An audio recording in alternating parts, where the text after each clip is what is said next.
Women in Islam, guardians of generations. When many people in the West hear women in Islam, they think of oppression, restriction, even invisibility. But here's what you don't often hear. In Islam, women are not defined by what they wear or what they can't do. They are honored as something far greater, the guardians of generations. Not a poetic phrase, not a slogan. This is an embedded Islamic worldview, rooted in divine revelation, prophetic teachings, and lived history. Let's explore what that truly means and why the world needs to hear it now more than ever. 1. A woman's role is not measured by utility, but by legacy. Western culture often ties a woman's worth to output, career titles, economic contribution, public visibility. But Islam shifts the lens. In the Quran, a woman's first identity is not as a worker or even a wife, but as a moral and spiritual equal, entrusted with shaping souls, nurturing minds, and preserving values. Indeed, I do not allow the work of any worker among you, male or female, to be lost. Quran 3:195. This isn't about limiting her to the home. It's about honoring the home as the first school of civilization. 2. The womb is a sacred institution in Islam.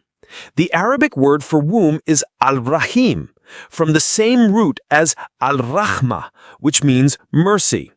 That's not coincidence. The Prophet Muhammad, peace be upon him, said, "The womb is tied to the throne of God. Whoever keeps its ties, God keeps him. Whoever cuts it, God cuts him." Bukhari. A woman's role in conceiving, nurturing, and raising life is not biological by accident, it is spiritual by design. She's not just having children, she's raising moral frameworks, emotional balance, and ethical futures. Islam calls this divine work. 3. Guardians of generations. 3. Guardians of generations, real examples. Let's talk legacy. The Prophet Muhammad, peace be upon him, was supported in his life by the mother, wives, and daughters. His mother, Amina, gave him love and dignity before he could speak. His wife, Khadija, was his financial backer, emotional anchor, and first believer. His wife, Aisha, became one of Islam's greatest scholars, teaching men and leaders for generations.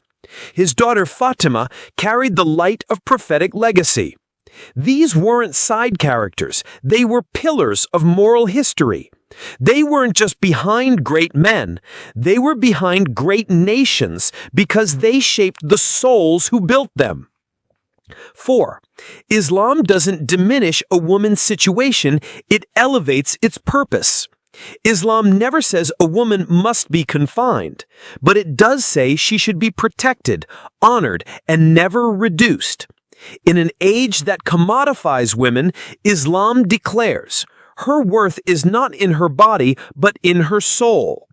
Whether she's a mother, a mentor, a professor, a leader, she is still the moral nucleus of the next generation.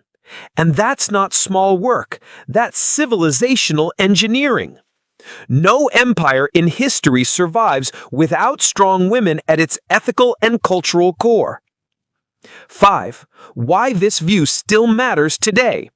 We live in a world that teaches women to have it all, but often leaves them exhausted and unseen.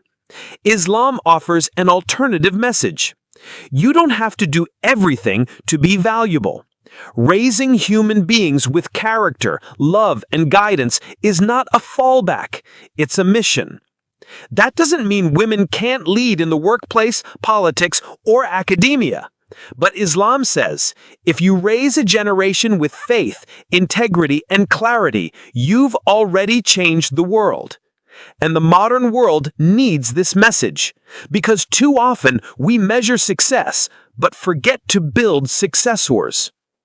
Final thought, honor, not exploitation.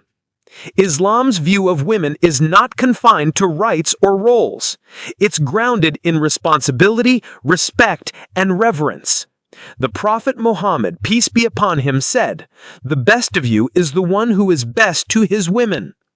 And when asked who deserves our care most, he replied, "Your mother, then your mother, then your mother." Because Islam doesn't just recognize women, it relies on them. Not for economics, not for aesthetics, but for the survival of faith, wisdom, and the soul of the next generation. That's not oppression. That's honor. If today precise specialization has become a modern feature, then accordingly precise specialization in the making of the next generation is the responsibility of the entire family. But the mother is the most accurate observer and the greatest emotion in making the next generation to take over the reins of affairs. Therefore, the mother is the most important element in making the next generation more capable of facing life and creating the best society, the most moral and highest in values.